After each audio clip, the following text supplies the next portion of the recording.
Meeting now live. Awesome.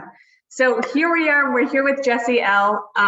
Some of you may have seen my previous interviews that I've been on, and I decided I would change things up. Instead of doing interviews as something that's recorded, I'm doing them live so that as an audience, you guys can comment below and be involved in the conversation with us. Now, with this project, I'm thinking of calling it Conversations with Cool People. Right now, I have it as Conversations with Business Owners, but if you think Conversations with Cool People is a better title, let me know and in the comments, and I will change that up. So, hey, Jessie. Hi. How are ya? Really good, thank you. Good, okay, cool. So you're a business owner in Calgary? Correct, yeah. Okay, cool. And what do you do? We're a consulting firm, and we help people save money on utilities, telecom services, IT, waste management, and their merchant services systems. So their credit card transactions. Right, okay. So let's just slow that down a sec. Let's take one of those, okay. Right? Let's say merchant services. Sure. And how does that work exactly when you're helping other business owners save money on their merchant services? So what our process is we usually sit down and talk to people about what their needs are around those specific areas. And then we take one of their bills and we actually complete an audit of hey, here's the rates that you're paying. Here's kind of the benchmarked industry data that we've collected from our clients over time. And then here's kind of partner pricing that we've kind of seen come up in the marketplace. So we just have people dedicated to understanding the ins and outs of everything that's going on in the industry at the time. And the reason that we've picked these industries specifically is they're typically really, really poor customer service. And that's one of the gaps that we fill. So what happens is you come to us and you say, hey, I want to save money. We sit down, we have a conversation, you give us your invoices, and then we will come back to you with essentially a statement of work that says, hey, over the next 3 years, we believe we can save you. I think we're working on one right now where it was $268,000 after our fee is billed. Mm-hmm. That part of our process is absolutely free. So you can basically take that amount and you can say, hey, here's what I can save, and I'm going to go try and get it myself. But what we found is most of our clients, they not only don't have the experience to do that, they also don't have the time to do it. And so they pay us to do it. And essentially, if we save somebody $268,000, that's after our fee is billed, which is just a percentage of savings. Right. And then the other thing that we do is we actually serve that for the history of the contract. So rather than reaching out to the merchant services payment providers like TD or whoever, Moneris is probably the biggest one in Alberta, you would just call us and we would help in those escalations. Because that's one of the other challenges that we see is unless you have a degree in speaking credit card payments, mm-hmm. there's just a really hard connection with their customer service teams because they're talking one language and you're talking a totally different language. Right.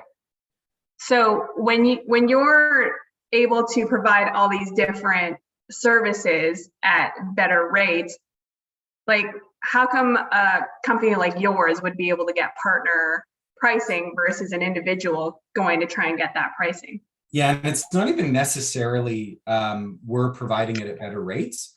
Most of the time when we go through this process, our customers don't even switch providers.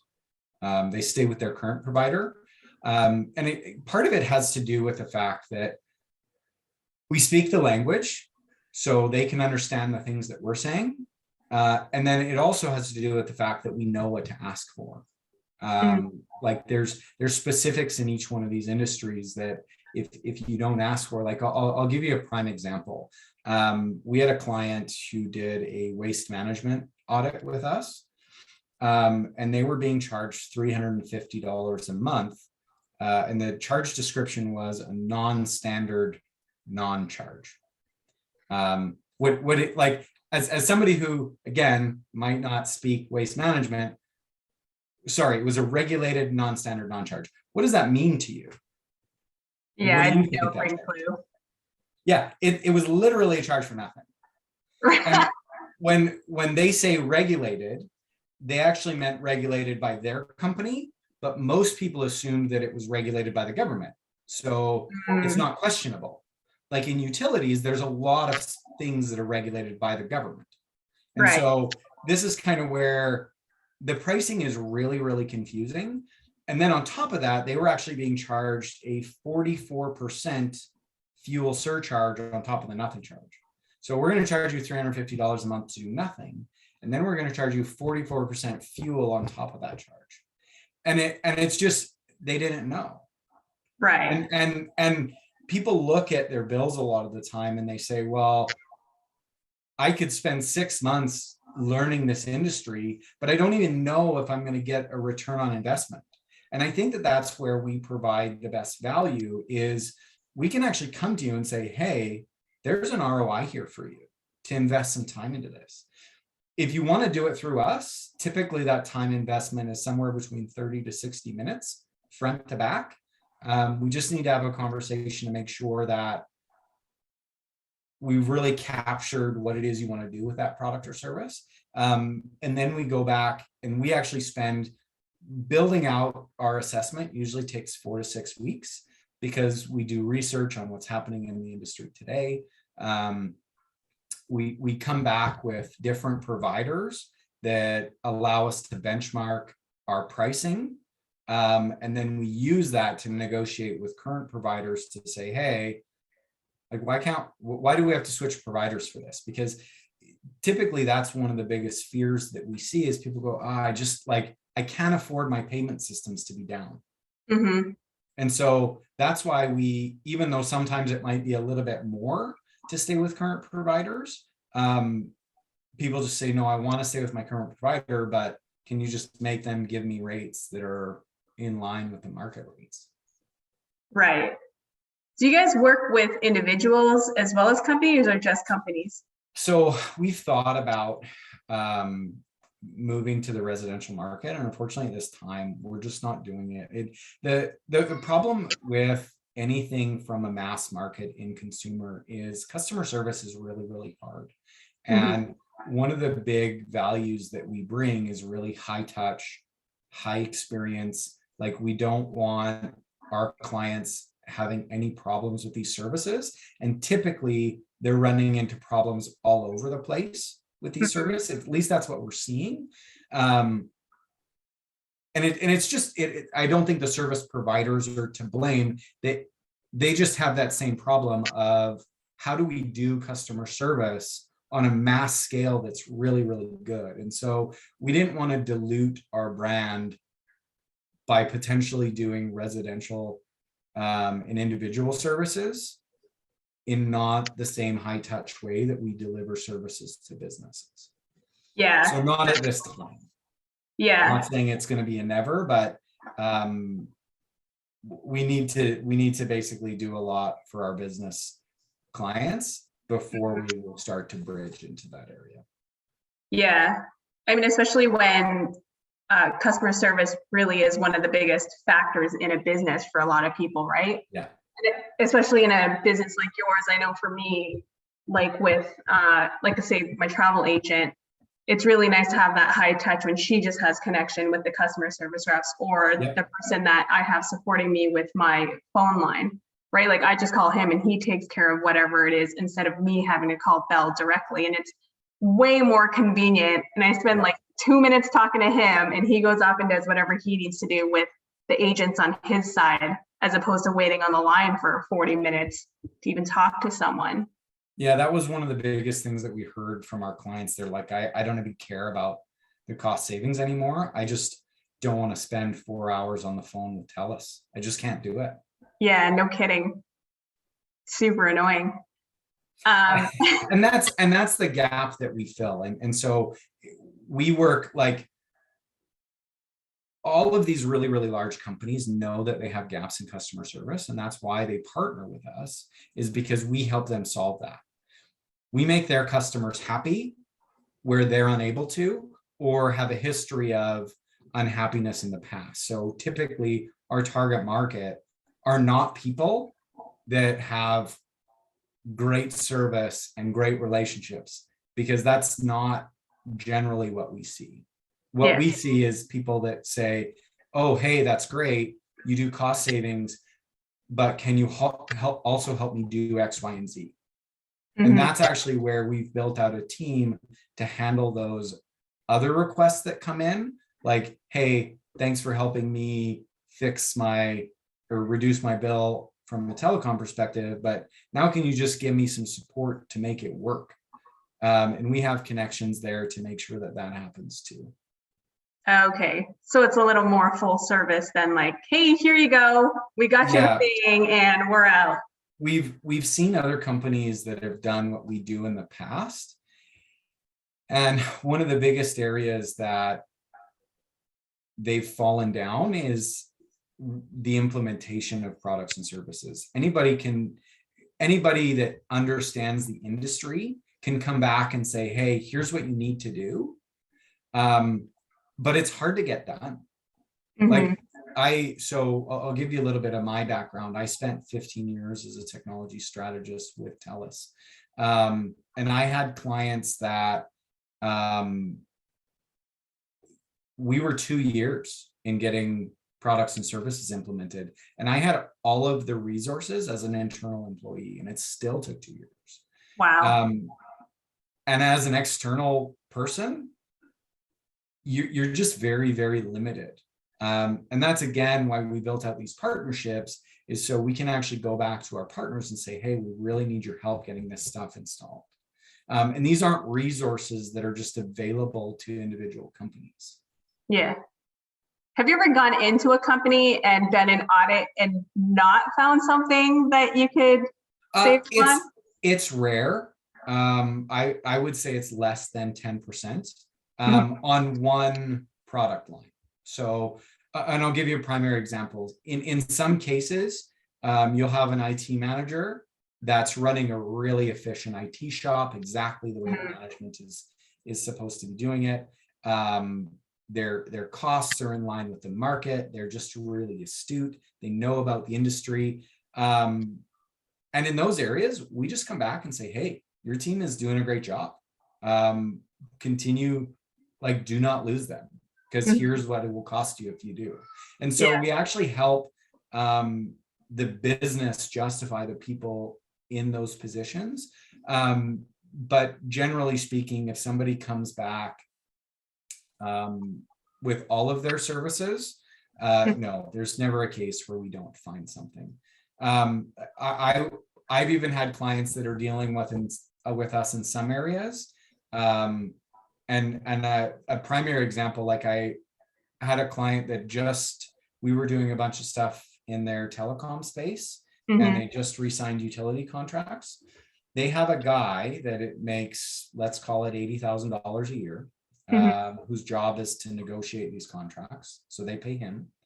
Then they have a broker that makes about $5,000 a month. And then they pay them, and they paid both of those parties convinced this organization to sign utilities at a 5-year high, which will end up costing them over $300,000 in the next 5 years. And this is where, like, our goals always align with that of the organization. If you've got an employee that's doing something, how are they incented to reduce your costs? Because they're a fixed cost. If you've got somebody, and every other company on the planet, they're either going to want to keep the amount that you're spending the same, or they're going to want to grow it. Yeah. That is their goal. Our only goal is to help you reduce cost. And how we help businesses do that and be certain about that is cutting costs sometimes leads to increasing risk. Right. because of this product or that product. But that's why we support it over the life of the contract. Because if there is problems, you're not the one dealing with it, they are. Yeah. Like we're the one who takes those issues on and irons them out, so to speak. Yeah.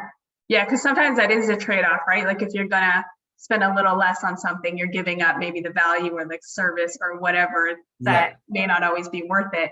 But if you can save on cost and still keep that level of service or that level of value going, like that's a win on both ends. And typically why people go with us is for cost savings. Why they keep spending money with us is because of the level of service that we provide. Right. Just maintaining a status quo service is not good enough for us. Yeah. It has to get better. No, for sure. That's awesome. And I think if more businesses focused on the service aspect, that would make a big difference in, you know, how the consumers view businesses. Totally. Right. So, so what's something that you used to struggle with in your business and then you overcome it now? To be honest, one of the things that we found, our biggest struggle is getting our message out there. What we found is when a client goes through the process with us, 80% of the time, they say, yeah, it's a great process. And so one of the things that we looked at from a marketing perspective was just doing outbounding. And we figured that, hey, like we got a really good list of contacts that were the right people. They were in financial making decisions, or sorry, they were in finance and they were in decision maker seats. We thought that maybe 1 in 36 calls would turn into some interest. And we'd close about 1 in 4 of those. What we found was it was about 1 in 100 calls had any interest at all. And we closed 80% of those that said, hey, yeah, we want you to go ahead and save us money. Yeah. And so that was probably the biggest challenge that we ran into was marketing, and just getting our brand out there. And so we've basically since kind of turned down cold calling, as I believe that it's actually a thing of the past. It's not how people don't want to answer their phone anymore. They want to communicate over social media. They want to communicate through text. And so we've actually gone to other areas of marketing. I mean, this is a great one. And thank you so much for inviting us on here. It's a great way to just get our name and our brand out there for people to see, hey, this is what we do. We have had a lot of really great success with just through social media and connecting with people and saying, hey, like there's a couple of companies that we do some work with that do lead generation through social media. And that's actually really, really been not only successful, but also very, very cost effective. Oh, wow. Cool. Yeah, because I've talked to other business owners who have gone that route. And of course, every business is different, but that was like their worst marketing strategy. So yeah. I love how some strategies work for some businesses, but not for others. And that's the beauty of it. Yeah. Yeah. Cool. So you guys do like a free audit for any business or company that wants to come talk to you about it. Is that accurate? Totally. Yeah. So basically what we need to complete an audit is we need about 30 minutes to have a conversation and then just an invoice of any product or service. We also donate $50 per service audited to the Calgary Humane Society or Cochrane Humane Society.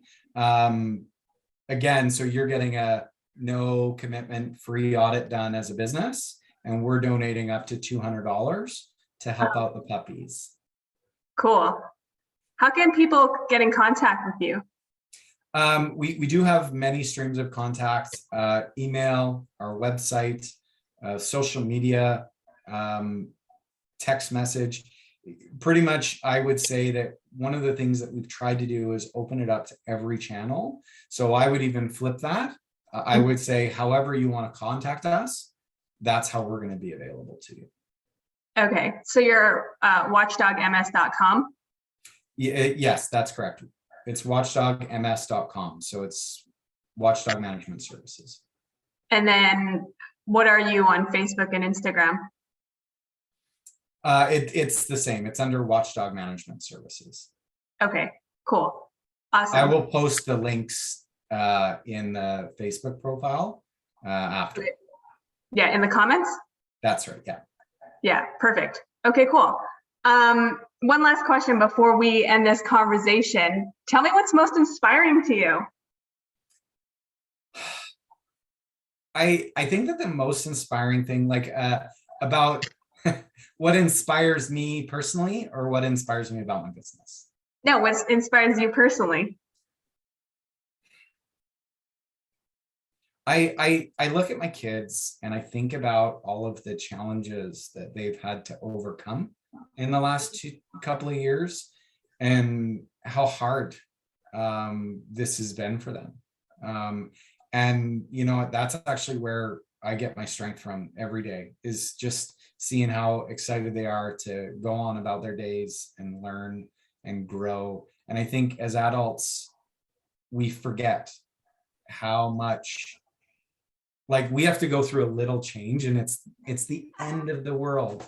And our kids do this every day. They're learning something new.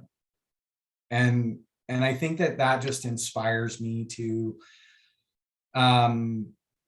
do that, to every day try and learn something new. And it's enabled me and our business to actually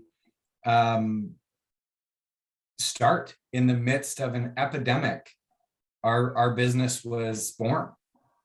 And so I just thank them for giving me the strength to face the changes in today's environment. Yeah, that's powerful. I think that's a great practice in general, is learning something new every day, right? Like, how else do we learn and how else do we grow? It's really cool. Yeah, thanks for joining us in this conversation. This is really cool. I think a lot of times with a business like yours, most people don't actually know what it's about. So I thought it'd be a good opportunity to have others be educated on it. And if it's something that they're interested in, they can reach out to you. And we're happy to help. Like, even if organizations are just having a hard time with any of the specific products, you know, maybe there's something that we can do, maybe not, maybe we can just point you in the right direction. And that's where I say, like, specifically, if you're struggling from a service perspective in telecom, point of sale systems, waste management, or utilities, just reach out to you, and we'll try and help. Awesome. Love it. Thanks so much, Jessie, for being on this. Thanks.